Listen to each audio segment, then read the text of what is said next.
Village, Brésil, témoignage de Raymond Witkowski. Mais avant de regarder la vidéo, on va juste vous expliquer 2-3 choses. Donc la pseudo-éco-village de Pascal Tréfinguet n'existe même pas. Mais il s'avère que c'est un gros fiasco où il y a 500 000 euros qui a coulé et 100 000 complètement disparus. Et les gens, ils peuvent même pas récupérer justement maintenant les sous qu'ils avaient investis dedans. Tout le monde qui pose des questions reçoit des harcèlements, menaces de mort, menaces de représailles en justice, revanche maçonnique, une fatwa islamique jusqu'à devenir l'antichrist ou le diable en personne. Donc c'est la même technique que Pascal utilise toujours. Le Pascal psychopathe fou furieux au petit flingueur qui parle beaucoup pour rien dire. Pascal, qui se met en position de victime, utilise toutes les stigmas de la victimisation, tant pour être homosexuel, prétend être juif, musulman, bouddhiste, chrétien, franc-maçon, qui a grandi dans les rituels païens de l'église, visité les jésuites, se vante se faire enculer par George Soros quand il a fait la pute pour récolter de l'argent pour fuir en Brésil, où il n'y a pas d'extradition au Luxembourg pour les procès qu'il attend. Enfin, des rumeurs, il y en a bien encore plus. Après, il se vante de tellement de choses. Tu l'as dit, Jabba, et la vidéo, je l'ai. À quel moment? Je te l'enverrai. Envoie-moi ton image. Non, maintenant. Ici, en direct. Mais je peux pas, j'ai mon ordinateur qui est ici. Tu ne l'étais pas parce que je l'ai jamais dit. Si, tu l'as dit, Jabba. T'es un menteur? Non, c'est la vérité. Si tu le saurais, moi je l'ai jamais dit. Tu l'as dit, Jabba. Mais non, c'est toi qui l'as répété à tellement de fois que toi tu le crois. Non, tu l'as dit, Jabba.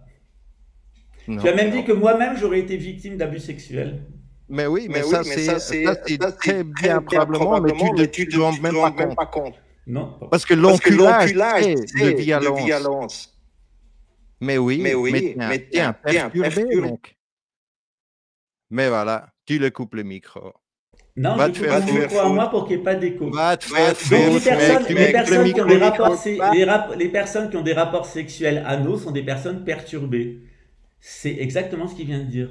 Il vient te dire, les gens qui ont des rapports sexuels anaux sont des personnes perturbées et tu es un perturbé. Quand je vous dis que Jabba est un homophobe, qu'il a un sérieux problème avec l'homosexualité, c'est normal, parce que dans les écoles Steiner où il a été élevé, les homosexuels sont traités d'Untermensch, c'est-à-dire de sous-hommes. Parce que l'enculage, c'est de violence.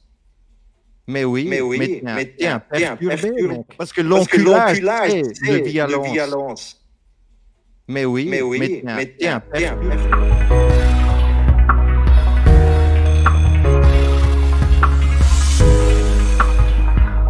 On t'entend, ouais, normalement ça devrait marcher, voilà. Oui, bonjour Jabba, bonjour à tous les auditrices et à tous les auditeurs, est-ce que tu m'entends bien? On t'entend super bien, c'est tout bon.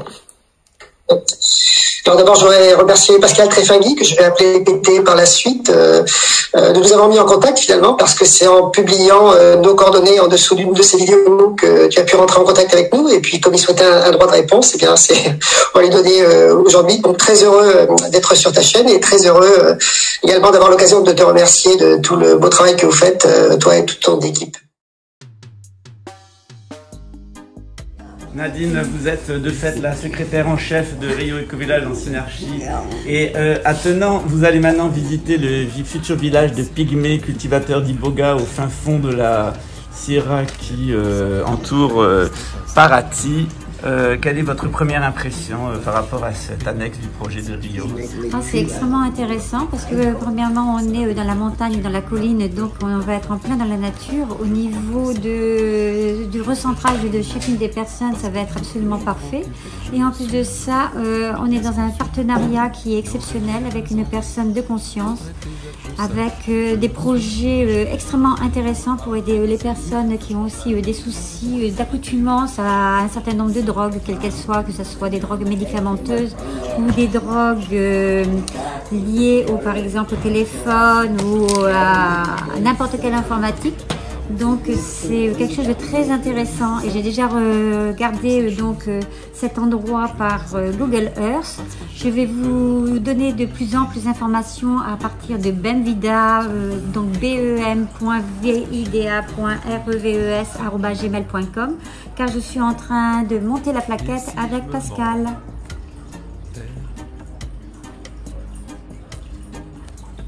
Voilà ce que dit Raymond en portugais. J'y crois pas. De justement promouvoir la chose, et il y a des nouvelles gens qui arrivent, donc ça c'est aussi l'intérêt pourquoi on fait cette vidéo, pour que justement les gens y réfléchissent peut-être 2 fois. Après les autres, je pense qu'on a averti quand même pas mal les gens de faire plus attention à tout ça. Est-ce que tu as encore quelque chose à ajouter, ou est-ce que tu as pu libérer ton cœur un peu? Non, enfin le but n'était pas de libérer mon cœur, mais donc à un moment donné, donc on allait bien partir sur une partie de dire les choses. Donc je suis très heureux que ça se soit fait sur ta chaîne, parce que j'ai beaucoup d'estime pour le travail qui est fait ici. Donc voilà, après les gens pétés, finalement c'est un maître de la zizanie, hein, donc j'habite. Et donc il a vraiment monté les uns contre les autres, et même les écocinarques n'ont pas le droit de se contacter les uns les autres. Si jamais on leur écrit un mail pour leur dire bon, faites attention, là c'est pas clair, ils doivent immédiatement faire une copie du mail et lui envoyer à lui, sinon ils vont passer dans le camp des ennemis. Et donc il y a eu beaucoup de zizanie qui a été faite, qui fait que tu as pu observer que les gens n'osaient pas parler. Et puis en plus on peur parce que c'est quelqu'un d'assez malsain, et donc voilà, donc sa méthode c'est de terroriser. Sauf qu'avec nous, bon, ça marche pas, peut-être parce qu'on a plus d'expérience, plus de maturité. On a aussi vécu sous les tropiques, donc on n'arrive pas ici, on n'est pas complètement déphasé. On a quand même entre guillemets la tête sur les épaules, et puis on est dans une démarche de conscience qui permet de comprendre tout ce que tu dis, etc. Et donc d'avoir connu, si tu veux, le système, et puis d'être maintenant aussi en marge du système entre guillemets, mais tout en restant respectueux de la santé. Votre mission, si vous l'acceptez, être le chef du personnel de Rio Eco-Village en Synarchie et attenant. Votre méthode est la méthode douce, Pascal est la méthode sèche. Quel est votre secret, mis à part la vaseline? J'en ai pas. Elle ne dira pas plus, elle est en cover, c'est un agent spécial du renseignement lunaire 006. Ouais. Limite, quand une fois qu'il se lâche sur quelqu'un, c'est qu'on est, on est l'anti-tout, surtout, ouais. Oui, puis c'est un cas de multi-personnalité. Donc on a affaire à quelqu'un de particulier à un moment donné, puis ça peut basculer. Donc je pense qu'à lui-même, il pourrait y avoir une thèse de psychiatrie faite. Mais donc dans la vidéo, là, on voit des choses. Raymond qui était arrivé en premier. Salut Raymond. Oui, bonjour Pascal. C'est-à-dire il y a eu un attrait pour la spiritualité, pour l'ésotérisme, etc. Il y a eu un espèce de parfum qui était venu du Canada, du Québec de liberté, qui t'a séduit. Par contre, ce qu'on peut dire dès à présent, c'est que c'est quand même une expérience qui t'a laissé un peu une certaine aigreur et qui aurait chez toi une certaine déception par rapport à ce que tu es en train de vivre à Québec.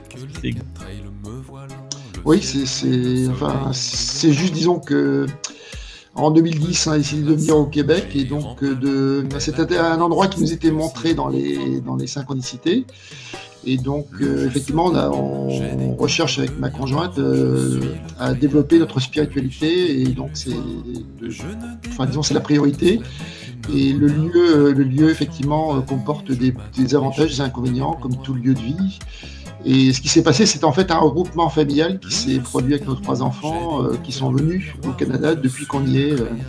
Et donc finalement, notre premier cercle familial s'est regroupé ici. Mais en même temps, on a des tendances, disons, à bouger, puisqu'on est quelque part nomade. Et donc voilà, donc on est entre 2 tendances, envie de rester, envie de bouger, et en même temps attentif à ce qui se passe dans le monde. Alors, l'arcane du Verseau, qui est la problématique, c'est l'arcane de la fraternité, de la purification, Et ça pourrait être pour vous, Québec, ça pourrait être un passage purificateur en réalité. Il semble que en vivant à Québec, vous avez dû abandonner un certain nombre de conceptions erronées que vous aviez et qu'il y a eu une progression spirituelle importante qui a été faite du temps de votre passage, qui vous a plus orienté vers le changement d'air.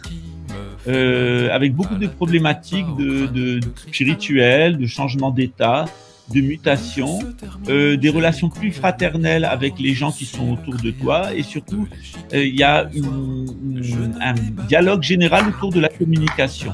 Est-ce que tu travailles dans les métiers de la communication? Alors non, j'ai décidé d'arrêter de travailler en 2010, donc je suis jeune retraité entre guillemets, et donc de là de vivre dans le monde, et donc on hésitait entre l'Amérique du Nord et l'Amérique du Sud, et voilà, donc pas d'activité professionnelle depuis 2010. Tu es retraité de quoi? Alors moi j'ai fait une carrière militaire, donc je suis passé par Saint-Cyr, etc. Et puis quand j'étais colonel en 97, etc. Ce que j'ai vu au niveau du militaire, du politique, etc. Disons que ma spiritualité était déjà développée, et donc j'étais plus en accord avec ce qui se passait. Donc là on a décidé de changer notre vie. Et donc en 2003, je suis parti alors que j'étais promu à un avenir entre guillemets étoilé, pour partir à Tahiti, où on a vécu pendant 7 ans et où j'ai travaillé plus comme directeur de société, etc. C'était quel corps d'armes? Alors moi j'étais dans l'armée de terre, dans la partie volante de l'armée de terre, donc je suis donc la partie moi je suis pilote d'essai, hélicoptère, etc. Voilà. Donc c'est ce que je te disais, c'est quelque chose qui est lié à la communication, à l'air. La lame du Verseau, c'est la communication, l'air, les voyages, etc. Donc on le retrouve. Il semble que ce qui t'est déterminé à ton changement professionnel, c'est un sentiment d'injustice aussi. C'est-à-dire que tu t'es aperçu qu'il y avait... Est-ce que tu as été témoin de faits de corruption? Alors non, disons que je suis parti dans les prémices de la guerre du Golfe, etc. J'ai vu un certain nombre de choses qui pour moi ne correspondaient pas à mes valeurs, entre guillemets. En tout cas, c'est celles pour lesquelles je m'étais engagé, et donc j'ai pu décoder un certain nombre de choses puisque j'avais accès aussi à des informations classifiées. Et donc ma vision du monde, donc c'était utile pour moi. En fait, c'était comme un complément par rapport à ma personnalité pour acquérir des aptitudes de commandement, de management, des choses que j'aurais pas naturellement développées si j'étais pas passé par l'armée. Et donc effectivement, j'ai vu des choses qui me plaisaient pas et qui ont conduit à mon départ. Alors par rapport à Québec, de toute façon, pour l'instant, on tombe sur la lame 7, c'est-à-dire les Gémeaux. C'est-à-dire que quand même, au niveau des choix que tu avais, il y avait quand même une certaine dichotomie en toi. Il y avait toujours des doutes sur le fondement de ce que tu étais en train de faire. Mais on dirait que d'une certaine façon, c'est pas toi qui as voulu aller là, c'est un ensemble de faisceaux d'indices, de faits qui t'ont amené là.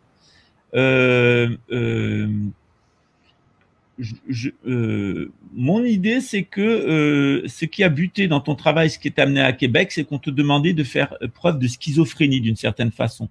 C'est-à-dire qu'on te demandait des choses qui étaient en désaccord avec ton être intérieur et qui t'obligeaient donc à faire un espèce de grand écart schizophrénique que tu n'as pas voulu faire. C'est donc ce qui t'a amené à Québec, c'est plutôt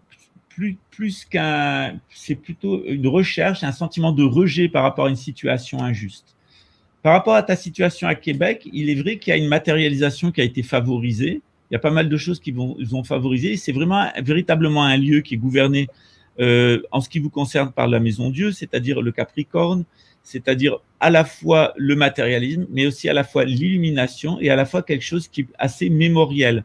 Donc, on dirait que c'était votre destin de passer par Québec et que vous deviez y faire un travail d'illumination intérieure, un travail de purification, de nettoyage, un travail de communication, un travail d'une certaine façon de lâcher prise et de restaurer la confiance que vous avez en vous-même, en famille, les uns avec les autres.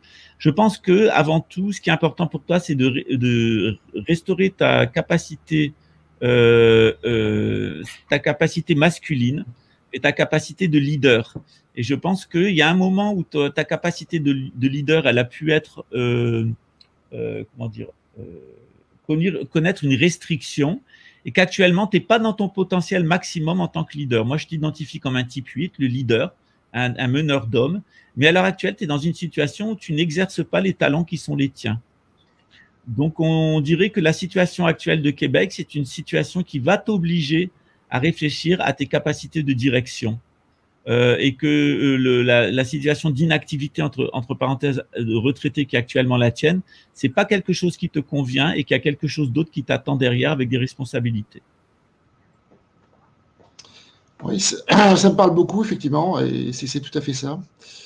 Il y a des forces centrifuges qui tendent à bouger, des forces centripètes qui tendent à rester, et tout ça dans une équation familiale qui est à la fois harmonieuse en grande partie, mais en même temps, quelque part, pas complètement satisfaisante sur le plan de la réalisation, mais en même temps en progrès spirituel. Donc, quelque part, c'est très bien décrit, Pascal, effectivement. Est-ce que tu as une fille qui est près de toi? Alors, j'ai 3 enfants et j'ai 2 filles qui, depuis 3 mois, habitent d'ailleurs dans la même maison que nous. C'est-à-dire qu'on est vraiment regroupés avec nos 2 filles, 2 petits-enfants dans une même maison familiale, un grand terrain à Québec, et puis un fils qui a rejoint aussi le Canada, mais dans une autre province. Est-ce qu'il y a des difficultés avec une de tes filles pour ce qui est lié à la spiritualité et la religion?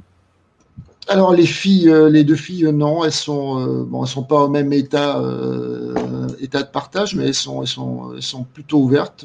Une qui veut rester au Québec et une autre qui aurait envie de bouger, mais pour l'instant, disons qu'avec son conjoint, ils ont des avantages dans une bonne situation de travail ici et donc à rester.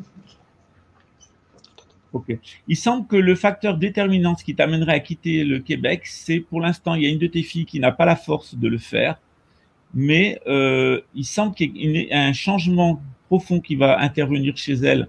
Elle va être amenée à faire un sacrifice. Alors, je vais expliquer pourquoi. On a la lame 11, c'est Vénus, c'est l'accumulation spirituelle. Donc là, on s'aperçoit que l'accumulation spirituelle, elle a atteint son but, elle est à l'envers. Donc maintenant, il y a des accumulations spirituelles. C'est-à-dire que ce qui était avant acquis et qui avait permis de progresser spirituellement, actuellement, il s'est vidé. Et le processus, la force spirituelle qui vous avait amené, en particulier une de tes filles à Québec, elle est en train de se stabiliser et de s'épuiser. Il y a une grande problématique, la lame 5, c'est le bélier, au niveau du sacrifice. Donc, je pense qu'il y a une de tes filles à qui on demande trop de sacrifices. Il y a une problématique qui est au niveau religieux des conceptions. Et je pense que moi, je vois plutôt un départ. Parce qu'on a l'impératrice, c'est la lune. L'impératrice, c'est la famille, c'est la fille. C'est tout ce qui est lunaire, la voie des ancêtres, etc. Mais ça peut être aussi des potentiels évolutionnels qui sont liés à des transformations au niveau de la famille. Et je pense qu'une de tes filles a épuisé son potentiel spirituel pour être à l'endroit où elle est.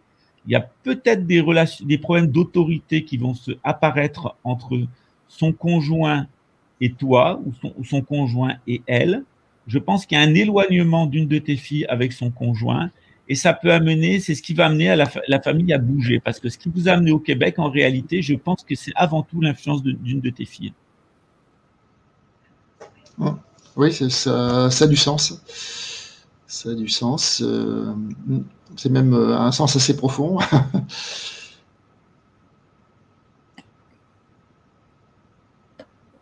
Alors, on va recouvrir à nouveau. Donc, on redemande toujours cette problématique par rapport à Québec. Alors, on a effectivement l'hémisphère sud qui sort, mais pour le moment, c'est non. On a la justice à l'envers qui sort, c'est-à-dire que vous n'avez aucune obligation. Donc, 8, c'est le cancer. Donc, pour l'instant, au niveau énergétique, il y a un dégonflement, mais c'est stable. Et pour le moment, il n'y a rien qui favorise un départ. Puisque on a la lame, on a Ophiuchus, c'est la guérison. Mais il y avait quand même quelque chose à faire. Il y avait une guérison à faire au niveau spirituel qui a été faite. Mais on dirait quand même que dans votre présence à Québec, il y a beaucoup de blessures qui ont ressurgi dans les problématiques familiales. Et que tant que ça n'est pas réglé, ce problème et de ta fille avec son époux, il y a une situation de stand-by à Québec. Tout est lié maintenant à l'attitude de ta fille. Est-ce que tu as une fille qui serait très opposée à partir? Alors, j'ai Oui, enfin, j'ai la plus jeune qui effectivement souhaite rester, et donc l'aînée des filles qui a 2 petits enfants, disons que elle travaille en Australie, elle a bougé aussi dans le monde. Ce qui se passe, c'est qu'effectivement, pour nous, pour l'instant, on est plus enclin à rester avec nos petits enfants qu'on garde d'ailleurs parce qu'ils sont en télétravail tous les deux en ce moment. Et pour, disons, un système de protection familiale pour qu'ils n'aillent pas à la garderie, etc., qu'ils ne rentrent pas dans un système qui a changé depuis la pandémie. Et donc, on est plus, entre guillemets, dans une équation où, effectivement, on aimerait faire rentrer notre fille aînée et les 2 petits-enfants, si on devait bouger quelque part. Donc, effectivement, ça demande des sacrifices de leur part parce que nous, on est complètement libre d'aller partout. Pour l'instant, elle ne veut pas bouger les petits-enfants. Pour l'instant, ta fille, elle a un Mercure inversé, donc elle ne croit pas trop dans tes théories. Si, Tété. Donc, ta fille, je pense qu'elle a un certain nombre de doutes par rapport à tes théories un peu conspirationnistes, non?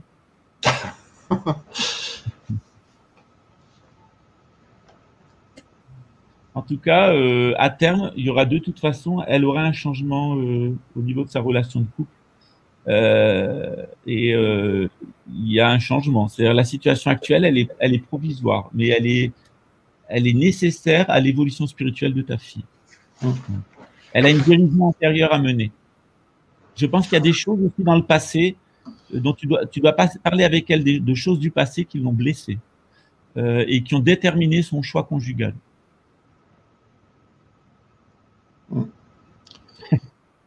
Voilà, t'es pas obligé de commenter, juste te le dis. Voilà. Non, c'est effectivement ça va appeler une réflexion, et donc une fois que ces blessures sont réglées, en tout cas, donc il y a un changement possible, mais il faut attendre que tout ça se. À ce moment-là, ça sera juste de partir. Sur Jupiter, ça sera juste de partir. Raymond, votre mission, si vous l'acceptez, est de visiter le Ryoko Village en synarchie future de Paraty afin de découvrir le meilleur emplacement sur ce terrain pour y installer un éco-village dans lequel nous pourrons vivre en synarchie, en conscience, et traverser tous les événements qui se passent avec le plus de sérénité, de calme, de joie et d'amour possible. Merci. Raymond, question du public. Combien vous paye le gourou de Rio de Janeiro pour faire cette déclaration? Alors, il ne paie pas très cher, mais il donne beaucoup, et on donne beaucoup également, donc je crois qu'on est en phase. Merci. Après. Sur ce tableau que j'ai sur mon ordinateur, vous voyez donc des mesures prises depuis des satellites dans l'espace qui montrent tout un train d'énergie, d'ondes qu'on reçoit depuis l'espace. Donc on retrouve sur cette ligne aux alentours de 8 Hz ici la fréquence de la Terre, la fréquence de base de Schumann qu'on retrouve partout. Et vous voyez que à peu près cette longueur-là représente une dizaine d'heures en temps réel. Nous sommes le 27 avril et donc nous avons reçu pendant ici 2 heures de temps, pendant 5-6 heures de temps, des spectres d'énergie, de fréquence. Et dès qu'une onde nous traverse, c'est à la fois une énergie qui se transmet, mais aussi c'est de l'information qui est transmise. Donc notre ADN est impacté par ces énergies qui viennent de l'espace en permanence, à des degrés plus ou moins forts. Ce qui explique les aurores boréales parfois, ce qui explique des pétages de plomb, ou au contraire des élévations de conscience pour l'humanité. Un seul flash cosmique comme ça pourrait nous transformer directement dans un scénario de la planète des singes, si nous sommes en involution, ou en être lumineux si nous sommes en évolution de conscience. Merci. C'est-à-dire qu'il y a un double mécanisme qui vient, il y a des impulsions en fait cosmiques qui viennent, et ces impulsions cosmiques elles impactent ces antennes qui sont notre ADN ancestral et notre ARN qui nous change au quotidien. Et donc toutes ces informations qui viennent du cosmos, elles auraient un effet directement sur notre évolution au niveau génétique, c'est ça? Oui, parce que notre ADN, je vous l'ai dit, était comme une antenne à ondes scalaires, et donc toutes ces particules de lumière, etc., de neutrinos nous traversent et impactent directement notre ADN, qui peut, selon notre état d'être, si on est dans la peur, se recroqueviller et provoquer des douleurs, des souffrances, des aliments. Au contraire, si notre ADN est déroulé, nous sommes relaxés dans le bien-être, nous pouvons nous aider. Et donc ça, c'est quelque part, c'est la main de Dieu, donc un flash cosmique, et nous pouvons être transformés du jour au lendemain en singe ou en être de lumière. Alors, ça signifie que, par exemple, si on a des nanoparticules à l'intérieur, par exemple, qui se fixeraient sur l'aorte cardiaque, hein, il y en a dans un certain nombre de brevets. Il y a des brevets, par exemple, sur des traitements divers et variés qui se font sur base d'injection. Ça veut dire que ces nanoparticules, elles pourraient servir d'amplificateurs et d'antennes, c'est-à-dire n'importe quel flash cosmique pourrait avoir un impact beaucoup plus important à cause de la présence de ces nanoparticules. Alors n'importe quelle éruption solaire, par exemple, peut faire sauter tous les systèmes de satellites, les systèmes électriques. Et donc forcément, si nous avons des nanomachines à l'intérieur de nous, ça peut les perturber, ou au contraire, elles sont entretenues par tous les trains d'ondes artificiels qui sont mis autour de nous, que ce soit par les antennes diverses de téléphonie mobile, radio, wifi, etc. Donc effectivement, en un flash, on peut soit créer des perturbations à l'intérieur de l'individu, soit au contraire le transformer. Il y a des gens qui vous traiteront du hurluberlu. Vous pouvez nous rappeler votre formation universitaire, s'il vous plaît? Alors moi j'ai une formation grande école française, entre guillemets, pour grande école, donc Mathsup-Mathsp, puis j'ai intégré Saint-Cyr, école spéciale militaire de Saint-Cyr, où on a un diplôme d'ingénieur généraliste quand on est scientifique. Et puis ensuite j'ai fait une carrière dans l'armée dans laquelle je suis retourné une dizaine d'années après avoir suivi ce cursus universitaire à nouveau aux études pendant 2 ans pour obtenir le diplôme d'ingénieur de l'École nationale supérieure de l'aéronautique et de l'espace, Super-Héros à Toulouse, puis un cursus de pilote d'essai en ayant réussi aussi le test d'ingénieur navigant d'essai. Donc un background scientifique qui est important, mais sur lequel j'ai plus travaillé dans les parties programme d'armement avant de me tourner vers d'autres sujets, plus de conscience. Donc finalement, vous étiez un agent du lobby militaro-industriel, votre épouse était un agent du lobby Big Pharma et vous avez retourné votre veste. Alors on n'a pas vraiment retourné notre veste, on était donc à la base convaincus du bien-être qu'on faisait aux gens, que ce soit à travers la pharmacie Nadine, que ce soit à travers la défense, des intérêts de la nation en tant qu'officier. Et puis plus on monte en grade, plus on accède aux choses qui sont un peu cachées derrière le voile, derrière le rideau, et plus on se rend compte que finalement la pièce dans laquelle on a un rôle est peut-être différente de celui qu'on croit, et puis l'évolution de conscience fait le reste, et on finit par aligner ses actions, son travail sur des choses de conscience. Ils sont où les preuves? Ils sont où les preuves? Ils sont où les preuves? Ils sont où les preuves? Ils sont où les preuves? Ils sont où les preuves? Ma mère faisait partie d'une tribu de pirates sahariens qui a chopé les commerçants dans le désert et qui leur ouvrait les intestins pour prendre les pièces d'or et les bijoux cachés. Voilà. J'ai dit que sous cocaïne, on pouvait avoir envie d'avoir une relation homosexuelle avec quelqu'un.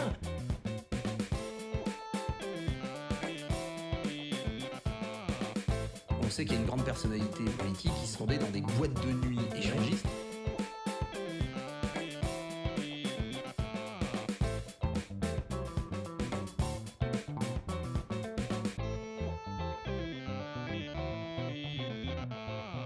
Vous racontez qu'en boîte de nuit, vous lanciez de la cocaïne en l'air et que les femmes se jetaient sur le sol et léchaient la cocaïne sur le sol.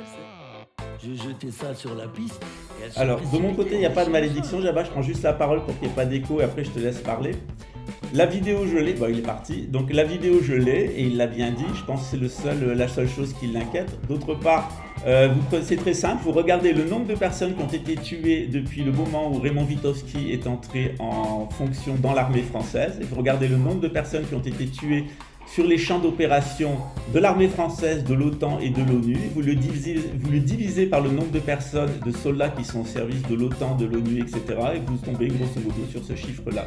C'est pas moi qui ai inventé ce chiffre-là, c'est que vous regardez par exemple les théâtres d'opération de l'armée française, le nombre de personnes que l'armée française dont l'armée française a provoqué la mort directement, indirectement. Vous le divisez par le nombre de soldats français et vous tombez à peu près sur ce genre de chiffre. Il faut savoir que par exemple en Algérie, on a 1,5 million d'Algériens qui ont été tués par l'armée française. Voilà. Donc, vous prenez 1,5 million d'Algériens, vous le divisez par le nombre de soldats français qui étaient de carrière qui étaient présents en Algérie, on laisse de côté les personnes du contingent et vous tombez sur ce genre de chiffres. C'est pareil au niveau du Congo, c'est pareil au niveau du Rwanda, on sait le rôle de l'OTAN et on sait le rôle de l'ONU dans l'affaire du Rwanda. L'armée française tue, elle tue en situation coloniale, elle tue en Afrique, elle tue en Afghanistan, elle tue en Irak, elle tue en Libye, elle tue dans ses anciennes colonies par la répression qui est exercée contre les indépendantistes de Nouvelle-Calédonie, contre les indépendantistes de Tahiti, contre les indépendantistes de Guyane, contre les indépendantistes de la Martinique et de la Guadeloupe. Et moi je trouve tout à fait caractéristique que Jabba, depuis la Suisse, vienne à la défense de quelqu'un qui a travaillé pour la République française dans l'armée, quelqu'un qui a travaillé dans l'armée pour l'ONU et quelqu'un qui a travaillé dans l'armée pour l'OTAN. Et moi je pense que quand on est un soldat de l'armée française, je pense que quand on travaille pour l'OTAN et qu'on travaille pour l'ONU, on est un criminel et on est un assassin. Et Raymond Witowski fait partie d'une organisation criminelle et en tant que tel, il est un criminel et il est même un assassin, comme on a pu le documenter ici. Donc à un moment, il faut aussi assumer les conséquences de ses actes. Par exemple, lorsque l'on est infirmier et qu'on est chargé de donner des médicaments, on est responsable de la mort de ses patients. C'est-à-dire lorsqu'il y a c'est ce qu'on appelle les maladies nosocomiales dans les hôpitaux, où c'est les réactions, les effets secondaires des médicaments. Les infirmiers, alors c'est l'industrie du médicament qui est responsable, c'est pas l'infirmier lui-même, sauf s'il a fait une faute personnelle. Mais quand on regarde par exemple le nombre de personnes qui ont été tuées par l'industrie pharmaceutique, ne serait-ce qu'aux États-Unis. Actuellement, il y a un énorme scandale sur les antidouleurs. Il y en avait avant sur les antidépresseurs, etc. Quand on voit par exemple en France ce qui s'est passé sur le Mediator, il y a des médecins qui ont prescrit du Mediator et qui ont tué leurs patients et qui se sont retrouvés devant le tribunal correctionnel. Donc dans la vie, il faut faire le choix de sa profession. On ne peut pas passer toute sa vie à tuer des gens, directement ou indirectement, pour des organisations criminelles comme la République française et son armée, l'OTAN et son armée, l'ONU et son armée, et nous dire qu'on est innocent. C'est faux. Voilà. Alors après, on peut dire, voilà, je l'ai fait parce que j'étais au service d'une idéologie. Et quelle est l'idéologie de la République française? Je vous l'ai montré cette semaine avec la Troisième République. L'idéologie de la République française, c'est l'idéologie du Grand Orient de France, c'est-à-dire l'idéologie des Illuminés de Bavière.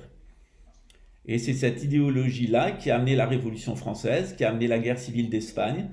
Qu'est-ce qui s'est passé à la Révolution française et pendant la guerre civile d'Espagne? Et heureusement que le général Franco était là. Eh bien, il y a des milliers, des centaines de milliers de paysans, d'ouvriers qui ont été assassinés par les cohortes républicaines. Il y a 10 000 familles aristocratiques qui ont disparu. Les biens du clergé ont été annexés, les religions ont été exterminées, les lieux de foi ont été profanés. Je passe sur le massacre des Vendéens, les maris salopes de Saint-Nazaire. Ça s'est enchaîné avec les guerres de Napoléon, qui a provoqué des millions de morts. Il est même allé en Suisse, tiens. Les millions de morts que Napoléon a provoqués en Europe, jusqu'à faire mourir des milliers de Français à Bérésina au retour de l'attaque ratée de Moscou, parce que les Russes étaient plus intelligents que lui. Je passe sur les crimes coloniaux de la Troisième République, je passe sur les crimes de Verdun, je passe sur les crimes de la déportation des Juifs français par les renseignements généraux et la gendarmerie française et l'armée française. Je passe sur les massacres de l'Algérie commis par l'armée française. Je passe sur les crimes coloniaux commis par la gendarmerie, commis par la police et commis par l'armée française dans ce qui reste des colonies de la République française. Donc moi, j'ai une posture morale et cette posture morale, elle est que quand on a travaillé toute sa vie pour ces gens-là, on est un salopard et un sacré salopard. Voilà. Quand en plus, alors si en plus ce monsieur, il était français d'origine et de souche, et que par bêtise, il se soit enrôlé dans ces institutions qui détruisent la France, qui détruisent l'Europe et qui détruisent le monde, je trouverais ça triste. Mais qu'en plus, ça soit quelqu'un qui vient de Pologne ou d'Italie, personnellement, en tant que Français, je trouve ça inacceptable. Voilà. Imagine qu'il y ait quelqu'un qui vienne en Suisse, mais imagine qu'il y ait un Brésilien qui vienne en Suisse, et que ce Brésilien qui vient vivre en Suisse, Jabba, il se mette au service de la destruction de la Suisse, de la destruction morale des Suisses, de la destruction économique, chimique, atomique des Suisses, et sur l'anéantissement génétique des Suisses. Je pense que tu ne l'accepterais pas. Tu demanderais à cette personne brésilienne de retourner dans son pays et de travailler pour d'autres personnes. Eh bien moi, je demande à Raymond Witowski de faire amende honorable, c'est ce que je lui ai demandé, c'est pour ça qu'on avait préparé sa numérologie, son thème astral complet, son travail de trame, pour lui faire comprendre que malgré toutes les saloperies qu'il avait fait au cours de son existence, et malgré toutes les saloperies pour lesquelles il a travaillé, il a quand même une nature Bouddha, et qu'on est là pour l'aider à sortir de l'enfer dans lequel il est, qui est le New Age, et dans l'enfer qui s'est préparé pour l'au-delà. Sauf qu'il n'est pas venu au Brésil, il l'a dit lui-même, parce qu'il était convaincu par la synarchie et qu'il voulait s'éveiller à sa nature Bouddha. Il est venu ici parce qu'il voulait un visa permanent, qu'il a essayé de prendre le contrôle de mon projet, que ça n'a pas marché, qu'avant de sortir de mon projet, il s'est remboursé sur la bête, et qu'ensuite, pour pas que sa femme, parce que j'ai compris et j'ai vu ce qui s'est passé, j'en ai des preuves, aille en prison, eh bien, ce qui s'est passé, c'est qu'il a essayé de m'envoyer en prison et ensuite de m'assassiner avec un groupe de personnes. Les voitures, elles n'ont pas été sabotées toutes seules, j'ai pas été agressé tout seul, il n'y a jamais eu de menace de mort. Je vois et ressens.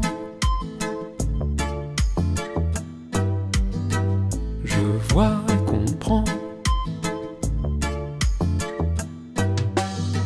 C'est toujours le meilleur. C'est pas un perdant. Il est toujours à l'heure. Il est parfait et pourtant il va chez le docteur. Il aime pas ses cheveux blancs.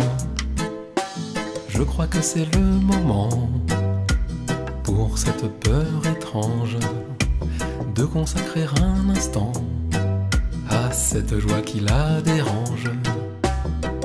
On l'écoute à table, il a toujours raison. Il paraît le plus fiable dans le tas mais dans le fond il reste incapable d'accepter un autre son. Je crois que c'est le moment pour cette peur étrange de consacrer un instant à cette joie qui la dérange. Je vois et ressens l'extinction de l'homme animal. Je vois et comprends qu'il contrôlait mon mental. Ce personnage possessif et calculateur cachait mon esprit créatif et sans peur. C'est toujours le meilleur, c'est pas un perdant. Il est toujours à l'heure, il est parfait et pourtant il va chez le docteur se nourrir de médicaments. Je crois que c'est le moment pour cette peur étrange de consacrer un instant à cette joie qui la dérange. On l'écoute à table, il a toujours raison. Il paraît le plus fiable dans le tas mais dans le fond il reste incapable de vivre une émotion. Je crois que c'est le moment pour cette peur étrange de consacrer un instant à cette joie qui la dérange. Je vois et ressens l'extinction de l'homme animal. Je vois et comprends qu'il contrôlait mon mental. Ce personnage possessif et calculateur cachait mon esprit créatif et sans peur.